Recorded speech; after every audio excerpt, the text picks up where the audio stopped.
What is going on, guys? Welcome back to another video. Tonight I'm going to be looking at Rugby 101, Understanding Player Positions, because one of my viewers requested that it would be cool to hear my commentary on how football players would do in rugby, like what attributes do you see that are transferable to rugby. Now, I had actually already been thinking of that concept before Matthew McCann commented that, so thanks, man, for inspiring me to make this video, that it actually would be interesting for you guys. So I found a video here that kind of has a good visual explanation of all how a rugby team would line up on the field. And what I'll be doing is I'll be kind of stopping it every now and then when there's a good sort of visual of some positions, and then I'll be telling you which ones they would kind of what their role in American football would be, and vice versa, who they would closely match. So without talking about it too much longer, let's just get straight into it.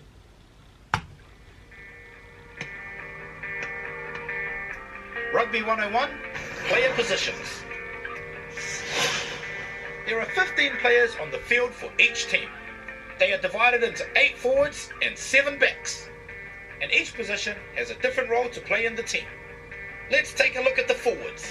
They're in the engine room of the team and thrive in the heat of the battle to physically dominate the other pack. This is how they line up at scrum time. There are 2 props, a hooker, 2 locks, 2 flankers, and a number 8. If the forwards are the engine, I'll show you in a second. I'll pause it. Are the flashy bits that make the car go fast. And this is how they line up. There is a halfback, first 5/8, second 5/8, so this is like a centre, your quarterback, 2 wings, and a fullback. and your wideouts, your backfield and everything. Look at the positions. Numbers 1 and 3 are the props.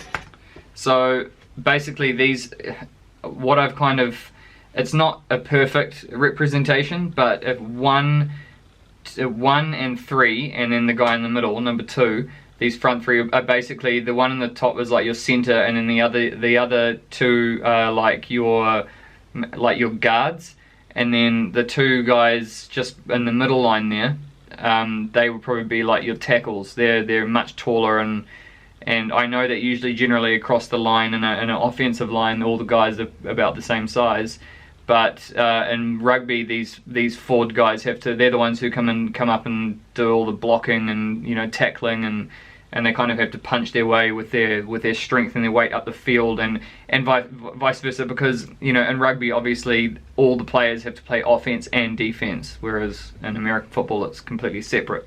So these guys would also be your D-line, if they were defense as well. So basically what these guys are, imagine if they were your offensive line that needed to have like the catching and passing ability of a wide receiver.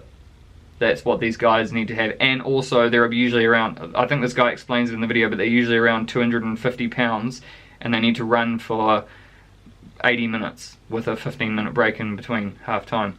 So we'll just carry on.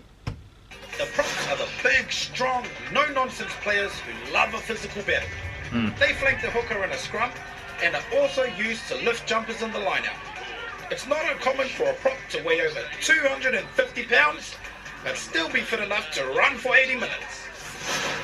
Number 2 is the hooker. The hooker, named because they use their feet to hook the ball in scrums, completes the front row. Like the props, they're big and strong and have great ball handling skills, which helps them accurately throw the line-out ball to their teammates. Numbers 4 and 5 are the locks, or also referred to as the tall timber. With the props and hooker, the locks complete what is known as a team's type 5. They're usually the tallest players in the team. So that's your offensive line there, basically. Around 6'5" and 240 pounds. And defensive line. They need their height in the lineouts when they are hoisted high into the air as the hooker throws the ball. In the scrum, locks slot in behind the props and hooker and push hard. Number 6 is the blindside flanker. The term blindside means the closest sideline to where the play is. Flankers are workhorses who cover a lot of ground making defensive tackles. They bind to the side of the scrum and also may be used as an option to be lifted in the line. Number 7. So you've got the 1, 2, 3, 4, 5 as your offensive line, and then you've got 6 and 7 and 8 in the back here. And I'd say for defense, they would be definitely your linebackers, the guys who sit behind the defensive line. So it's quite similar there.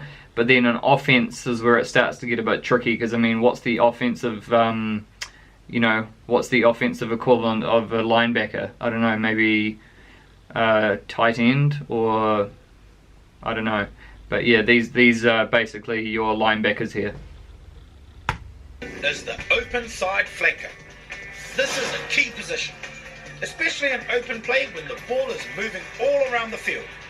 The number 7 is super fit, strong, and probably the best tackler in the team. The open side blinds onto the much like your middle linebacker. To the blind side. Best tackler on the team. The first player to help secure the ball if a back gets tackled. Number 8 is, well, the number 8. The number 8 is a powerful runner with great ball skills and a hard-hitting tackler. This position plays an important role in the scrum, and along with his 2 flankers, make up what is known as the loose forward trio. Number 9 is the halfback. Okay, see, with number 9 it gets a bit tricky, because his job is basically the first guy you see when there's a ruck, like a ruck, when all the players, a player's been tackled and they're all lying on the ground in a heap. The team with the ball is trying to retain it, and the tackling team is trying to get the ball off them. And this guy, number 9, he's usually the smallest guy on the field. He has to get to that spot where the ball is first, get it out quickly, and either pass it to either side, to one of his teammates either side of him. So I would say he's kind of like a mixture of a centre, because he has to snap the ball either side, and he has to be perfect at that with that first pass. And usually number 10 is waiting on one side of him, but I'll explain the number 10 position in a second. And in terms of defense, I don't know, there's not really any equivalent to it, because in American football you have 11 players on the field, and rugby you have 15, so there's going to be a few guys that sort of don't really fit in that well with the equivalent in American football.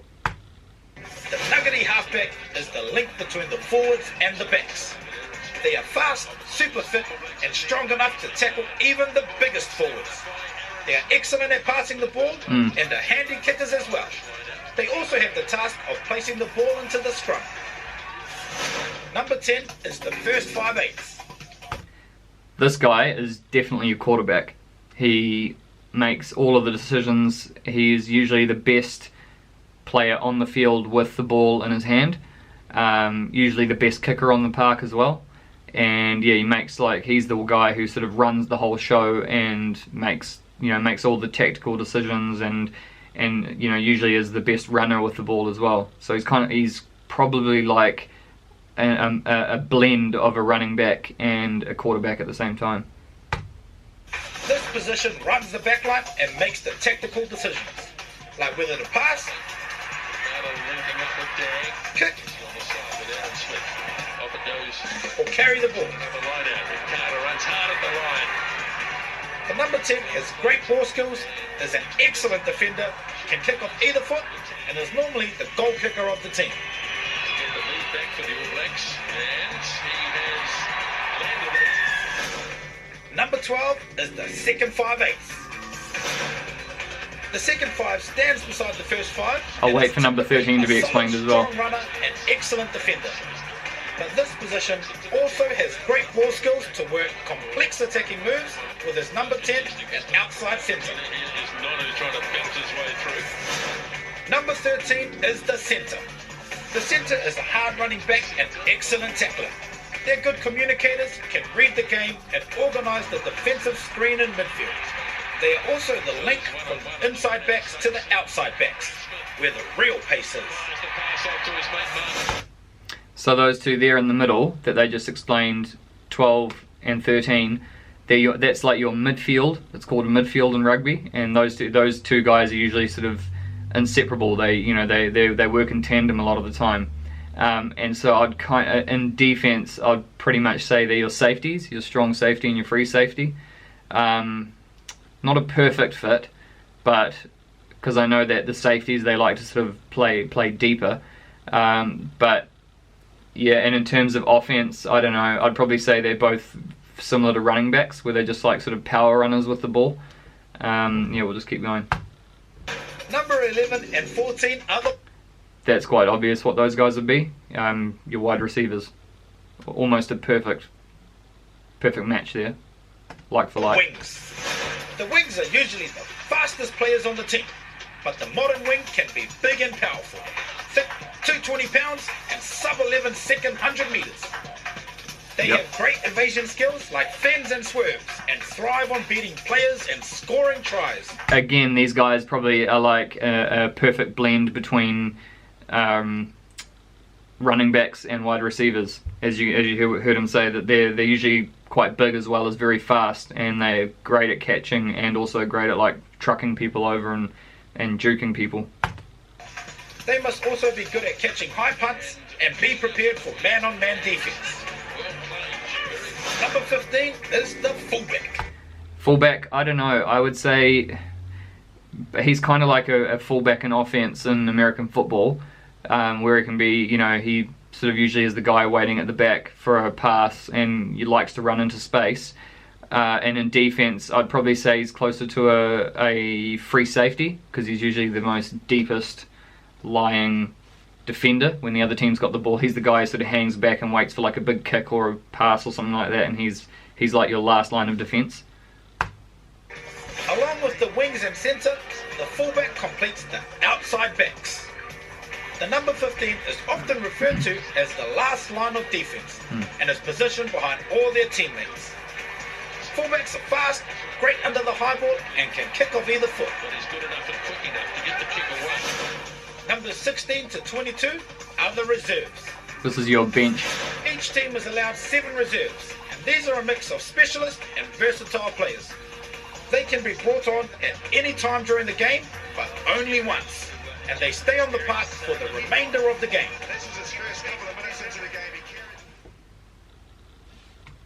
Yeah, so that's it. So there we have it. Thank you, Matthew, for requesting that video. I actually quite enjoyed that, because I'd been pondering about how well the two sports would sort of mesh with each other.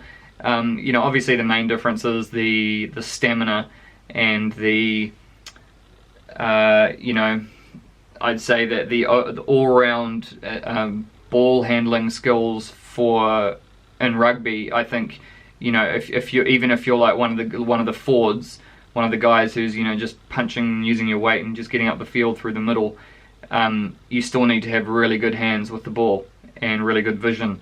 And whereas in American football, I think you need to have just like pure, like raw power, and you know, you just need to go as hard as you possibly can for that, I don't know, 5-10 second play, and you know, just give your absolute maximum effort. So I mean, I grew up watching rugby, so you know, I understand that much more than NFL. I'm not trying to sit here like an American football expert, but just from what I've seen recently of, you know, discovering American football and how it's you know, how it relates to rugby. And then I got another comment from another viewer saying that American football actually started out as rugby and then kind of, you know, morphed and evolved into American football. And I'm loving both sports. It's just it's awesome. It's great. And let me know if you want me to react to any rugby players, because I know my viewers in North America probably don't get too much you know, exposure to rugby. So I could definitely react to a couple of good players. Cause there's some good videos out there. So yeah, let me know if that's something you'd be interested in, and I can upload one. But after this, I'll get back into the reacting to some other American football players. I've got some other guys on the list. So yeah, if you like the video, make sure you hit the like button and subscribe if you haven't already. And I'll see you in the next one. See you later.